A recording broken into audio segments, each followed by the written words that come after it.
le début de notre aventure au niveau des parfums et des cosmétiques, effectivement, c'est d'abord moi qui l'ai initié puisque c'était quasiment mon métier.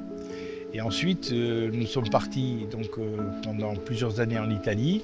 Et donc, nous avons créé une société qui s'occupait des parfums et des cosmétiques et de l'assistance scientifique et technique. Et c'est de là qu'est né notre duo, si vous préférez, au niveau de la société. On avait envie de rentrer, à vrai dire. À un moment donné, vous savez, voilà, on s'est dit, bon, si on rentrait chez nous, voir un peu ce qu'on peut apporter, ce qu'on peut faire. Ben, la vie au village, ça nous a apporté le calme. Et puis bon, il faut dire aussi que créer dans un endroit où il n'y a pas de pollution, où vous pouvez avoir le nez propre toute la journée, c'est incomparable. La qualité de travail est incomparable. On a un peu chacun des spécialités.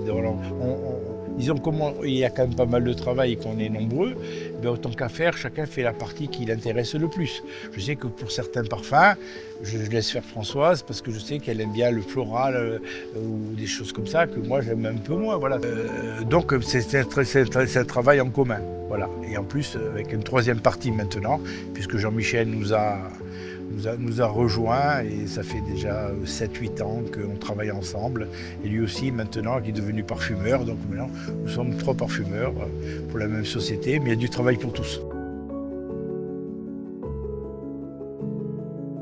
Prendre la suite de mes parents dans le monde de la parfumerie, c'était pas tout à fait mon rêve de jeunesse en réalité.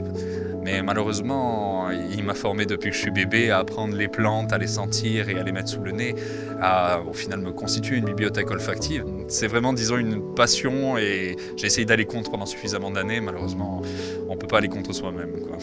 Tout ce qui m'intéresse dans ce métier, ça va être multifacette en fait. Voilà. On va être vraiment sur la perception de la matière première.